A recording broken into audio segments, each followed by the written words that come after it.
Chhatrapati Shivaji Maharaj stadium की विकास के लिए लगभग 100 कोटि निधि मंजूर किया गया। डॉक्टर अतुल बाबा भोसले इनके प्रयत्न को सफलता मिली और ये निधि मंजूर हुआ।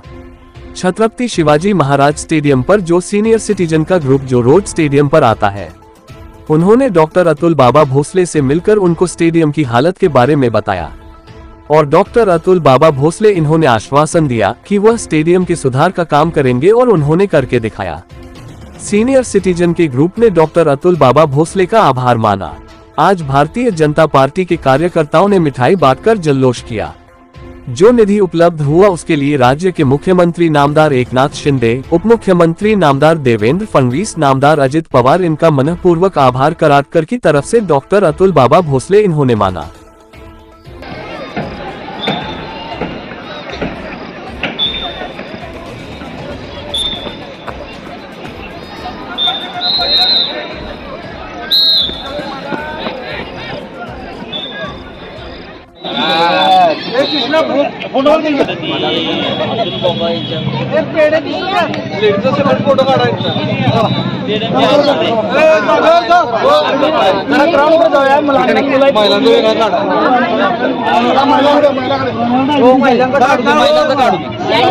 नाही झालेला आहे। माननीय अतुल बाबा यांच्या प्रयत्नातून जवळपास 96 कोटीचा या ठिकाणी अर्थसंकल्प मंजूर झाला आहे। याबद्दल पहिल्यांदा अतुल बाबांचे आम्ही स्टेडियमतर्फे आभार मानतो।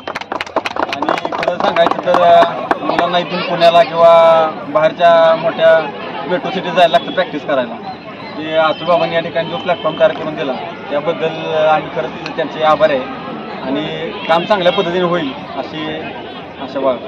आपले लाडके नेते अतुल बाबा भोसले यांनी क्रीडा नगरीला एक चांगलं सुसज्ज स्टेडियम असावं आणि क्रीडा संकुल असावं याच्यासाठी खूप वर्ष झाले प्रयत्न करतात आणि त्यांच्या प्रयत्नाला यश आलेलं आहे। त्यांनी आज 96.50 कोटीचं निधी मंजूर करून आम्हाला एवढा मोठा आनंद दिलेला आहे की क्रीडा क्षेत्रात आज आम्ही पुन्हा कोल्हापूर यासाठी सरावासाठी सिंथेटिक ट्रॅक क्रिकेटचे रणजी सामन्यासाठी बाहेर जात होतो। आज आम्हाला इथं एवढा मोठा अभिमान आहे की इथं सर्व होणार आहे आणि ह्याच्यातून एक राष्ट्रीय आंतरराष्ट्रीय खेळाडू आणि एक ऑलिम्पिक खेळाडू तयार होणार आहेत। तर ह्यासाठी मी इतका मनपूर्वक बाबांना धन्यवाद देतो आणि सर्व आमच्या भाजप आणि डॉक्टर शिवाजी भोसले साहेब यांनी त्याचं संपूर्ण नियोजन केलं होतं। त्या दरम्यान आम्ही ज्येष्ठ नागरिक संघातील सर्व सदस्यांनी त्यांना एक विनंती केली की आपलं हे जे स्टेडियम जीर्ण झालेलं आहे, जवळजवळ 52 वर्षापूर्वी बांधलेलं हे स्टेडियम आहे आणि जर ह्या स्टेडियमचं नूतनीकरण झालं तर कराडवासियांना फार आनंद होईल।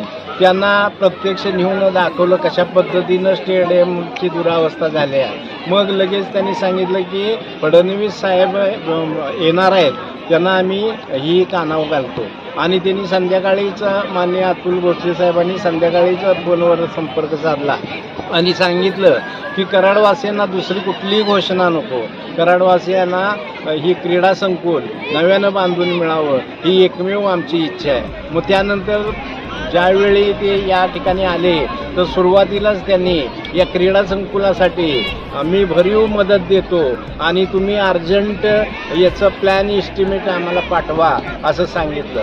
त्यानंतर मग अतुल भोसले साहेबांनी त्याचा पाठपुरावा केला आणि प्लॅन कोल्हापूरच्या बेरी साहेबांच्याकडून काढून घेतला, एस्टिमेट सादर केलं आणि आज आनंदाची गोष्ट कराडवासियांसाठी अशी आहे की आज जवळजवळ 100 कोटीची घोषणा या नूतनीकरणासाठी स्टेडियम पुनर्बांधणीसाठी झालेली आहे। त्यामुळं आम्ही ज्येष्ठ नागरिक संघ ही मूळ कल्पना आमची ज्येष्ठ नागरिक संघाची होती, त्यामुळं आम्ही माननीय अतुल भोसले साहेबांचं, डॉक्टर सुरेश बाबांचं मनापासून आभार मानतो। सर्व कराडवासी त्यांचे आभारी आहे।